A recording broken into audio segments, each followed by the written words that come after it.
কিন্তু এই যে দীর্ঘকালীন লড়াই, সেই লড়াইয়ের অন্যতম প্রাণ পুরুষ ছিলেন আমাদের শহীদ ওসমান বিন হাদি। একটি হলো আজাদির জোট, আরেকটি হলো গোলামির জোট। আমাদের যে 11 দলীয় জোট, ইনশাল্লাহ এটা বাংলাদেশের আজাদ করার জন্য আজাদির যে লড়াই, এটা হলো চালিয়ে যাবে ইনশাল্লাহ। প্রশাসন একটি দলের দিকে হেলে পড়েছে, অর্থাৎ সেই দলটি হলো বিএনপি। তার লড়াই 1971 সালে সাম্য, মানবিক মর্যাদা এবং ন্যায় বিচারের জন্য অসংখ্য মানুষ শহীদ হয়েছিলেন। 90-তে শহীদ হয়েছিলেন, 2024-এ শহীদ হয়েছিলেন। কিন্তু এই যে দীর্ঘকালীন লড়াই, সেই লড়াইয়ের অন্যতম প্রাণ পুরুষ ছিলেন আমাদের শহীদ ওসমান বিন হাদি। সাংস্কৃতিক যে আগ্রাসন আছে, সেই পরাধীনতার শৃঙ্খল থেকে বাংলাদেশকে মুক্ত করার জন্য সাংস্কৃতিক আজাদির প্রোগ্রাম চালিয়েছিলেন বাংলাদেশে। কিন্তু এই ঢাকা 8-এ রাস্তায় দিনে দুপুরে আজাদির কথা বলার কারণে তাকে গুলি করে হত্যা করা হয়, শহীদ করা হয়। কিন্তু আজকে 20তম দিনের কাছাকাছি আমরা এসে পৌঁছেছি শহীদ হওয়ার।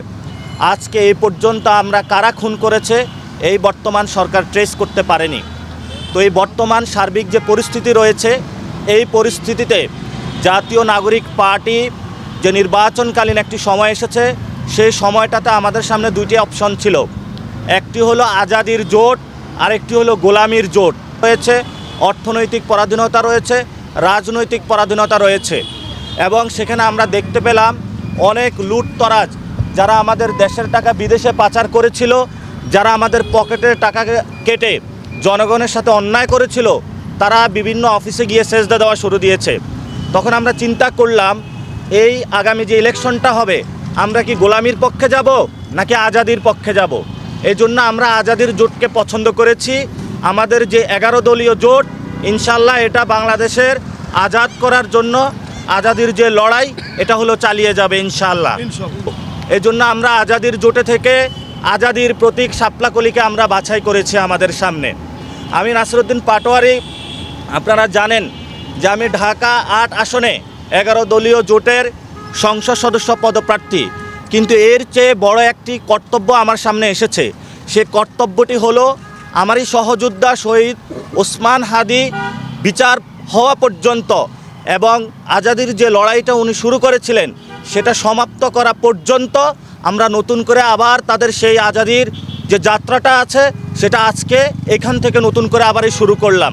কারণ ওসমান হাদি চলে গিয়েছেন, উনি আমাদেরকে একটা পথ দেখিয়েছেন যে বাংলাদেশকে স্বাধীন রাখতে হবে, এখানের মানুষের অর্থনৈতিক মুক্তি রাখতে হবে, রাজনৈতিকভাবে মুক্ত রাখতে হবে, এবং সাংস্কৃতিক যে আগ্রাসন আছে সেটা থেকে মুক্ত রাখতে হবে। এজন্য আমরা শহীদ ওসমান হাদির কবর জিয়ারত পরে তার আকাঙ্ক্ষা ধারণ করে আজকে ঢাকা বিশ্ববিদ্যালয় এরিয়ায় আমরা আজাদি যাত্রা শুরু করলাম। ইনশাল্লাহ আজকে থেকে ঢাকা 8 আসন, রমনা, প্রশাসন, রমনা, শাহবাগ, মতিঝিল, শাহজাহানপুর যে অঞ্চলগুলো রয়েছে, এবং পুরো বাংলাদেশকে আমরা আজাদ অঞ্চল হিসাবে ঘোষণা করলাম। এই অঞ্চলে যদি কোনো ব্যক্তি বা কোনো দল আপনাদের কাছে চাঁদাবাজি করে, সন্ত্রাসী কার্যক্রম করে, দখলদারিত্ব করে, তাহলে আপনারা আজাদির স্লোগান তুলে তাদেরকে আপনারা গ্রেপ্তার করে প্রশাসনের হাতে তুলে দিবেন। আর প্রশাসন যদি এই চাঁদাবাজদের পক্ষে দাঁড়ায়, সন্ত্রাসীদের পক্ষে দাঁড়ায়, আধিপত্যবাদের পক্ষে দাঁড়ায়, তাহলে তাদেরকেও বিরুদ্ধে আপনারা যুদ্ধ ঘোষণা করবেন। কারণ আপনার সন্তান এবং অনাগত সন্তান যারা আসতেছে এই পৃথিবীতে, আপনি যদি তাদেরকে রক্ষা করতে চান, তাহলে আপনাকে চাঁদাবাজি, সন্ত্রাস, দুর্নীতি, বৈষম্য, লুটতরাজের বিরুদ্ধে দাঁড়াতে হবে। একটি সার্বভৌম, ইনসাফ এবং মানবিক মর্যাদার বাংলাদেশ গঠন করতে হবে। এই দাবিগুলো নিয়ে আমরা রাজপথে নেমেছি। সহযোদ্ধারা ঢাকা 8 আসনের প্রত্যেকটা অলিগলিতে আমরা ঘুরে বেড়াবো। আজকে সারাদিন আমরা ঢাকা বিশ্ববিদ্যালয়ে থাকব। এখানে যারা প্রথম শ্রেণী কর্মকর্তা, দ্বিতীয় শ্রেণী কর্মকর্তা, তৃতীয় শ্রেণী কর্মকর্তা, চতুর্থ শ্রেণী কর্মকর্তা, ওনাদের সাথে আমরা কথা বলবো। শিক্ষকদের ফ্যামিলির সাথে কথা বলবো, ছাত্রদের সাথে কথা বলবো। এই জন্য কথা বলবো যে আমাদের শহীদ ওসমান হাদি যে আজাদির লড়াইটা শুরু করেছিলেন, সে আজাদির লড়াইটা আমরা ইনশাল্লাহ চালিয়ে নিয়ে যাব, এবং এই আজাদির লড়াই আমরা সমাপ্ত করা পর্যন্ত আমরা আগেও শপথ করেছিলাম ঘরে ফিরে যাব না। ভবিষ্যতে আমরা এই আজাদির যাত্রাটা ইনশাল্লাহ বাংলাদেশকে একটি স্বাধীন, মুক্ত, এবং আমরা যে নিরাপত্তার জন্য 24-এর আমাদের ভাইরা শহীদ হয়েছিল বাংলাদেশকে স্বাধীন করার জন্য, তাদের সেই আকাঙ্ক্ষাকে ধারণ করে আমরা এগিয়ে যাব। আপনারা জানেন এই ঢাকা বিশ্ববিদ্যালয়ে কয়েকদিন আগে সাম্য হত্যাকাণ্ড হয়েছে ছাত্রদলের, তার বিচারটুকু আমরা আজ পর্যন্ত পাইনি। শুধু তাই নয়, আমরা যে ভাস্কর্যের সামনে দাঁড়িয়ে আজকে এখানে প্রোগ্রাম করছি, এটি একটি সন্ত্রাস বিরোধী রাজু ভাস্কর্য।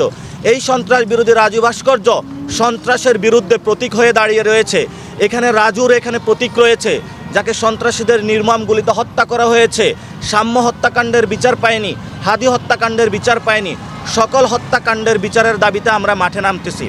দ্বিতীয়ত বিষয় হলো, আপনারা জানেন ভারতীয় আধিপত্যের বিরুদ্ধে রাজু ভাস্কর্যেই আমি 54 দিন অবস্থান করেছিলাম।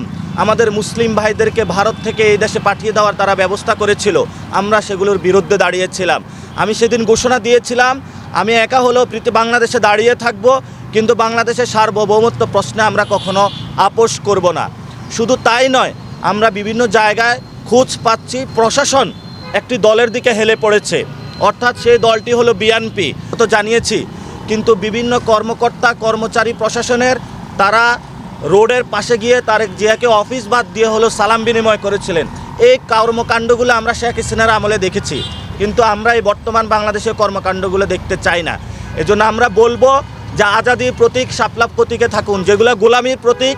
বাংলাদেশের মানুষকে, ঢাকা 8 আসনের যারা ভোটার তাদেরকে বলবো, কোনো গোলামির প্রতীকের সাথে যাবেন না, কোনো মাফিয়াতন্ত্রের সাথে যাবেন না, সন্ত্রাস চাঁদাবাজের সাথে যাবেন না।